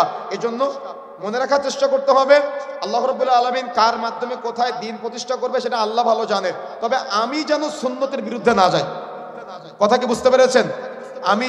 আমি শেষ করি আমি যেন কখনো কোনো সুন্নতের বিরুদ্ধে না যাই। কথা কি বুঝতে পেরেছেন? আমি যেন কোনো সুন্নতের বিরুদ্ধে না যাই। রাসূল যেটা নিষেধ করেছেন, আমি যদি সেটা বাস্তবায়ন করতে যাই, তাহলে কি সেটা সুন্নাত প্রতিষ্ঠা হবে? সুন্নাত প্রতিষ্ঠা হবে না। এখন এখানে জায়েজ হবে কি? দেখা যাচ্ছে আমরা 5 জন ব্যক্তি আছি, আমরা 5 জন ব্যক্তি মিলে একজন ব্যক্তিকে সিলেকশনের মাধ্যমে সিলেক্ট করে দিব, তখন এটা ইসলামী শরীয়ত জায়েজ করেছে। কথা কি বুঝতে পেরেছেন? এটাকে বলা হয় সিলেকশন। কিন্তু যদি ইলেকশন হয় গণতান্ত্রিক পদ্ধতিতে, যে জনগণ সর্বভৌম ক্ষমতার উৎস, কিন্তু জনগণ কি সর্বভৌম ক্ষমতার উৎস না আল্লাহ? কে সর্বভৌম ক্ষমতার উৎস? আল্লাহ। কথা কি বুঝতে পেরেছেন? সুতরাং আল্লাহকে বাদ দিয়ে যদি আমার সিদ্ধান্ত এমন হয় যে জনগণ সর্বভৌম ক্ষমতার উৎস, তাহলে আমার সিদ্ধান্ত ভুল। কথা কি বুঝতে পেরেছেন? যদি আমার সিদ্ধান্তের মধ্যে এটা আসে যে আল্লাহ সর্বভৌম ক্ষমতার উৎস, আল্লাহর পক্ষ থেকে আমার দায়িত্ব এসেছে, আলহামদুলিল্লাহ। কিন্তু এর বাহিরে গিয়ে যদি আমি কোনো কিছু সুন্নাত প্রমাণ করতে চাই, তাহলে আমার দলিল দেওয়া লাগবে। যদি দলিল না থাকে তাহলে আমি বলবো না, এটা আমার আবেগ। কথা কি বুঝতে পেরেছেন? যদি আমার আবেগের তাড়না আমি কোনো কিছু বলবো না। যদি কিছু বলতে হয় তাহলে স্পষ্ট রাসূলের আমল লাগবে, সাহাবায়ে কেরামের আমল লাগবে সুন্নাহ প্রতিষ্ঠা করার জন্য। এখন আপনি ব্যক্তিগত বুঝ অনুযায়ী যেটা আপনি প্রচার করতেছেন সেটা আপনার ব্যক্তিগত বুঝ, কিন্তু সুন্নাহ প্রমাণ করতে গেলে রাসূলের দলিল থাকা চাই, সুন্নাহ প্রমাণ করতে গেলে সাহাবায়ে কেরামের আমল থাকা চাই। সুতরাং সাহাবায়ে কেরাম থেকে বা রাসূল থেকে যদি দলিল না থাকে, তাহলে সুন্নাহ বলবেন না, বলবেন এটা আমাদের ব্যক্তিগত রুলস। কথা কি বুঝতে পেরেছেন? এজন্য যদি কেউ সুন্নতের নিকটবর্তী থেকে শরীয়ত প্রচার করার বা আপনাকে আমাকে আহ্বান করে, আমরা সে আহ্বানে সাড়া দেব ইনশাআল্লাহ। কিন্তু সুন্নতের বাহিরে গিয়ে যদি কেউ আমাকে আপনাকে আহ্বান করে, তাহলে আমরা সাড়া দিব না। কেন? রাসূলুল্লাহ সাল্লাল্লাহু আলাইহি ওয়াসাল্লাম ভবিষ্যৎবাণী করেছেন কিয়ামতের আগে এমন একটা সময় আসবে যখন হারাজের যুগ, মানুষ মানুষকে মারবে, মানুষ মরবে। কেন মারবে জানে না, আর কেন মরবে জানে না। আল্লাহ রাসূল সাল্লাল্লাহু আলাইহি ওয়াসাল্লাম বলেছেন উভয়ই জাহান্নামে। যেন আমরা এমন কোনো ভুল করব না মুসলমান হয়ে যাতে করে আমরা ওই জাহান্নামীদের কাতারে চলে যাই। আল্লাহ রাসূল বলেছে তোমরা ওই সময় এমনভাবে থাকো যাতে করে যে তোমরা কোনো দল খুঁজে না পাও, একাকী থাকো, গাছতলায় থাকো, তবুও কোনো ফিতনার সাথে জড়ায়ও না। তুমি কাউকে হত্যা করো না এবং হত্যার শিকার হয়েও না। যদি কেউ কারোর মারে এবং কেউ মরে তাহলে কেন মারলো সেটা জানতে হবে, কেন মরলো সেটা জানতে হবে। যদি আল্লাহ লিল্লাহ আল্লাহর জন্য না হয় তাহলে কিন্তু আমার আপনার মৃত্যুটা তাওহীদের উপরে হবে না ভাই।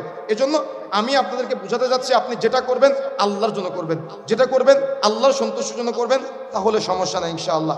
আর যদি আল্লাহর সন্তুষ্ট বাদ দিয়ে দুনিয়া কামানোর জন্য হয়, সেটা আমি হই আর আপনি হন, তাহলে এটা আমাদের ভুল সিদ্ধান্ত হবে। সুন্নতের বাহিরে গিয়ে যদি কোনো কিছু করি তাহলে ভুল সিদ্ধান্ত হবে। আর যদি আমি কোনো কিছু বলতে চাই এটা আমার বিরোধিতা না বা আপনার বিরোধিতা না, তাহলে দলিল থাকা চাই আল্লাহ রাসূল থেকে, দলিল থাকা চাই সাহাবা একরাম থেকে, দলিল থাকা চাই কোরআন হাদিস থেকে। যদি দলিল না থাকে স্পষ্ট তাহলে আমরা সুন্নাহ বলবো না, বলবো এটা আমাদের রুলস। কথা কি বুঝতে পেরেছেন?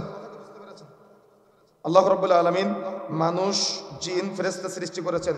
কিয়ামতের সময় আল্লাহ রাব্বুল আলামিন সবকিছু ধ্বংস করে দিবে। এরপর আল্লাহ রাব্বুল আলামিন অন্য কোনো জাতি সৃষ্টি করবেন। বুঝি নাই প্রশ্নটা? তার মানে আল্লাহ রাব্বুল আলামিন মানুষ এবং জিন জাতিকে সৃষ্টি করেছেন লিয়াবুদুন, শুধুমাত্র আল্লাহর ইবাদত করার জন্য। কিন্তু আমরা তো আল্লাহর ইবাদত থেকে বহু দূরে সরে আছি আজকে। আমাদের এই আল্লাহর ইবাদত করে আমরা দুনিয়া থেকে যদি বিদায় নিতে পারি তাহলে আমরা ইল্লিন অথবা সিজ্জিন পাবো জান্নাত জাহান্নামের আগে। ইল্লিনটা জান্নাতের একটা অংশ, সিজ্জিনটা জাহান্নামের একটা অংশ। এবং কিয়ামতের মাঠে বিচার ফয়সালার পরে আমরা যদি আমলনামা ডান হাতে আসে তাহলে জান্নাত, যদি আমলনামা বাম হাতে আসে তাহলে জাহান্নাম। এজন্য দুনিয়াতে আমাকে আপনাকে এমনভাবে চলতে হবে যাতে করে আমরা জান্নাতের পথের প্রতীক হতে পারি। দুনিয়াতে যত শর্টকাটে চলা যায়, দুনিয়াতে যত সহজভাবে চলা যায়, দুনিয়াতে যাতে করে আমরা জান্নাতের জন্য কিছু নিয়ে যেতে পারি। দুনিয়াটা আজীবন থাকার জায়গা না। আমরা এমনভাবে চলবো যাতে করে দুনিয়াতে মুসাফির হালাতে এসেছি। যেমন আমি আপনাদের এখানে আজকে মুসাফির হালাতে এসেছি ঢাকা থেকে। আমি কি এখানে বিশাল প্রাসাদ নির্মাণ করব বা এখানে স্থায়ী হওয়ার চেষ্টা করব? না। কেন করব না? কেন? আমার এটা সাময়িক সময়ের জন্য। তো আমরা দুনিয়াকে এমনভাবে বানাবো না যে আমরা এখানে স্থায়ী হতে চাই। কথা কি বুঝতে পেরেছেন? আমরা এমনভাবে চলবো, আল্লাহ রাব্বুল আলামিন আমাদের এবং জিন জাতিকে সৃষ্টি করেছেন শুধুমাত্র তার ইবাদত করার জন্য। আমরা পরীক্ষার মধ্যে আছি, আর আমরা এমন পরীক্ষার মধ্যে আছি ভাই, এগুলো অনেক কষ্ট লাগে যে আমরা এই পরীক্ষার প্রশ্ন সম্পর্কে জানি, প্রশ্নের উত্তর সম্পর্কে জানি, কিন্তু আবার 1999 জন ফেল করবে। কথা কি বুঝতে পেরেছেন? এই জন্য এমনভাবে চলতে হবে যাতে করে আমরা 999 জন না হই, যাতে করে আমরা একজন হই। রাসূলুল্লাহ সাল্লাল্লাহু আলাইহি ওয়াসাল্লাম বলেছেন লা তাযালু তাইফাতুম মিন উম্মতি যাহিরিনা আলাল হক, আমার উম্মতের মধ্যে সর্বদা একটি দল হকের উপরে বিজয়ী থাকবে। লা তুররুম মান ফাযালাহুম, তাদেরকে কেউ কোনো ক্ষতি করতে পারবে না। হাত্তা ইয়াতি আমরুল্লাহ, ইতিমধ্যেই কিয়ামত চলে আসবে। ওহুম কাযালিক, তারা পূর্বে যেমন ছিল কিয়ামত পর্যন্ত ওইরূপ থাকবে। এজন্য হকের উপরে প্রতিষ্ঠিত থাকার চেষ্টা করতে হবে যাতে করে আমরা পথভ্রষ্ট না হয়ে যাই। কোরআনে যেটা আছে, হাদিসে যেটা আছে, আমরা সেটার উপরে আমল করব। আমাদের একমাত্র দলনেতা হলেন মুহাম্মদ সাল্লাল্লাহু আলাইহি ওয়াসাল্লাম। পৃথিবীর কোনো ব্যক্তি আমাদের দলনেতা নয়। মুহাম্মদ সাল্লাল্লাহু আলাইহি ওয়াসাল্লাম তিনি হলেন আমাদের একমাত্র দলনেতা। কিয়ামতের মাঠে প্রত্যেক দলনেতা সম্পর্কে ডাকা হবে। আমরা যেন মুহাম্মদ সাল্লাল্লাহু আলাইহি ওয়াসাল্লামের দলের অনুসারী হতে পারি। আল্লাহ রাব্বুল আলামিন আমাদের তৌফিক দান করুন। আমাদের মাঝে যে ভুল বুঝাবুঝিগুলো আছে, আল্লাহ রাব্বুল আলামিন আমাদের সবাইকে ভুল বুঝাবুঝি থেকে বিরত থাকার তৌফিক দান করুন এবং আমাদের সবাইকে পবিত্র কোরআন ও সহিহ সুন্নাহ অনুযায়ী আমল করার তৌফিক দান করুন। বলেন আমিন। আল্লাহ রাব্বুল আলামিন আমাদের সবাইকে, আমাদের মাঝে অসুস্থ আছে তাদের সবাইকে শিফায়ে কামেলা আজেলা দান করুন। আল্লাহুম্মা আমিন। জনৈক ব্যক্তি মাহফিলের জন্য টাকা কালেকশনকে চাঁদাবাজি বলে আখ্যায়িত করেছেন, এ বিষয়ে বলবেন। চাঁদাবাজি বলতে আসলে যারা রাস্তাঘাটে গাড়ি ঘোড়া বন্ধ করে মাহফিলের জন্য টাকা কালেকশন করেন, বক্তা ভাড়া করে নিয়ে আসেন, এগুলো উচিত না। কথা বুঝতে পেরেছেন? এটা ইসলামের সৌন্দর্য না। আপনাদের মহল্লায় যদি টাকা পয়সা উঠিয়ে এলাকার মানুষ যদি ক্ষমতা না থাকে তো রাস্তাঘাটে গাড়ি বন্ধ করে মাহফিল করা এটা ইসলামের সৌন্দর্য না। কথা কি বুঝতে পেরেছেন? আপনার যতটুকু সামর্থ্য আছে সামর্থ্য অনুযায়ী আপনারা আয়োজন করবেন, বিশাল আয়োজন করতে হবে, রাস্তায় চাঁদা কালেকশন করতে হবে, এটা আসলে ইসলামের সৌন্দর্য না। তবে চেষ্টা করবেন দিন প্রচারের জন্য যতটুকু এগিয়ে আসা যায়, যত এগিয়ে আসতে পারবেন, যত মানুষ হেদায়েত প্রাপ্ত হবে, সবার একটা করে নেকির ভাগ আপনাদের আমলনামায় লিপিবদ্ধ হবে ইনশাআল্লাহ। আল্লাহ রাব্বুল আলামিন বুঝার তৌফিক দান করুন। সংক্ষিপ্ত সময়ে যে কথাগুলো বলেছি আমি সহ আমাদের সবাইকে আল্লাহ রাব্বুল আলামিন আমলে বাস্তবায়ন করার তৌফিক দান করুন। বলেন আমিন। আমাদের নতুন একটা বই বের হয়েছে, সাকিনা, হৃদয়ের প্রশান্তি, গাড়িতে পাবেন। আপনারা বইটা সংগ্রহ করার চেষ্টা করবেন। আল্লাহ রাব্বুল আলামিন কবুল করুন। সবাই আমার সাথে সাথে বলেন সুবহানাকা আল্লাহুম্মা ওয়া বিহামদিকা আশহাদু আল্লা ইলাহা ইল্লা আনতা আস্তাগফিরুকা ওয়া আতুবু ইলাইক। আসসালামু আলাইকুম ওয়া রাহমাতুল্লাহি ওয়া বারাকাতুহু।